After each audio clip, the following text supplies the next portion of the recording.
रेहान, कल दोपहर के बाद नारे लगने शुरू हो जाएंगे कि इलेक्शन धांधली ज़्यादा है। ठीक हो गया, बहुत शोर मचेगा कल 2 बजे के बाद। इस सिचुएशन को न्यूट्रलाइज करने के लिए ज़रूरी है कि जो वाकई सबसे पॉपुलर जमात है उसको उसकी मेजॉरिटी दी जाए। PTI has no match in Khyber Pakhtunkhwa, कोई दूर दूर मुकाबल नहीं।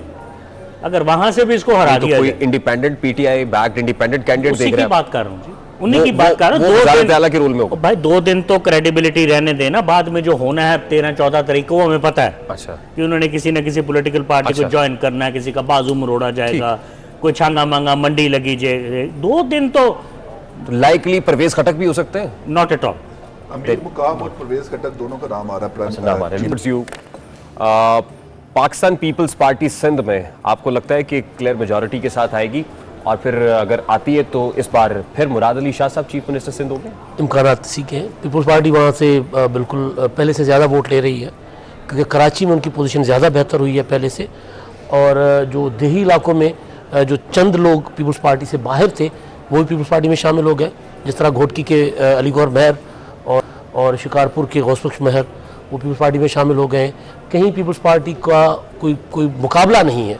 हाँ, इतना ज़रूर है कि पीपल्स पार्टी के मुखालफिन इस बार ज़रा ऑर्गेनाइज तरीके से इलेक्शन लड़ रहे हैं, तो वो अपना वोट बढ़ाएंगे, लेकिन पीपल्स पार्टी जो है वो अपनी नशिस्तें सीटें ज़्यादा ले मुराद अली शाह ही वज़ीर आला मुझे लग रहा है, क्योंकि मुराद अली शाह के लिए एक बार सोचा जा रहा था कि उनको मरकज़ में लेकर जाया जाए अगर इम्कानात हैं पीपल्स पार्टी के मरकज़ में हुकूमत बनने के। तो उन्होंने कौमी असम्बली से इलेक्शन नहीं लड़ा, सूबाई असम्बली से ही लड़ रहे इलेक्शन, तो कभी इम्कान यही है कि मुराद अली शाह साहब भी होंगे सी।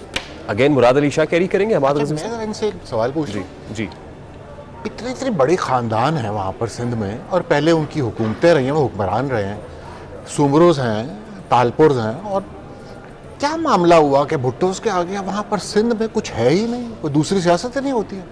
सर, पीपल्स पार्टी तमाम जितने भी इलेक्टेबल्स थे, वडेरे थे, जागीरदार थे, उनको खा गई है। सिंध में पंजाब की निस्बत डिफरेंट सूरत हाल है। पंजाब में इलेक्टेबल्स पार्टियों की मजबूरी होती है ना। सिंध में पार्टी पीपल्स पार्टी इलेक्टेबल्स की मजबूरी है। सारे इलेक्टेबल्स उधर जा रहे हैं। उसकी वजह आसिफ जरदारी साहब की एक पावर पॉलिटिक्स है। उन्होंने कोई किसी इलाके में अपना मुखालिफ छोड़ा ही नहीं, सारे साथ मिला लिए। और जो उन्होंने एक अपना बड़ा स्मार्ट गेम की इलेक्शन किया, बल्दियाती इंतखाबात करवाए, तो जितने भी लोकल धड़े होते हैं ना पिंडों में, इलाकों में, वो सारे के सारे जो मुखालिफ धड़े थे उनको अपने साथ मिला के किसी को यूसी चेयरमैन बनवा दिया, किसी को कुछ कर दिया। तो उन्होंने सारा का सारा वो अपनी तरफ कर लिया हुआ है, सारा जोर। अच्छा, in comparison with Punjab, house of Sharif की बात की, पाकिस्तान पीपल्स पार्टी जीतती है, भुट्टो फैमिली से चीफ मिनिस्टर ना होना, यानी यहाँ तो हम हाउस ऑफ शरीफ की बात करें ना कि उस घर से वजारत आला नहीं निकल पाती, तो वहाँ कोई ऐसी सोच नहीं पाई जाती? नहीं, वो उनकी एक चीज़ जो सबसे अच्छी है वो यही है कि वो पार्टी के ओहदे हों या फिर सरकारी। पहले कायम अली शाह, कायम अली शाह, मुराद अली शाह साहब, और उससे पहले अब्दुल्ला शाह साहब के अपना मुराद अली शाह साहब के वालिद अब्दुल्ला शाह साहब थे। और जब कायम अली शाह सेकेंड टाइम बने या 2008 में बने, तो उस वक्त जरदारी साहब की दोनों बहनें MP इलेक्ट हुई थी। और अब भी अजरा पेचुओ जो है पिछली गवर्नमेंट में वो हेल्थ मिनिस्टर थी, वो बना सकते थे उनको CM।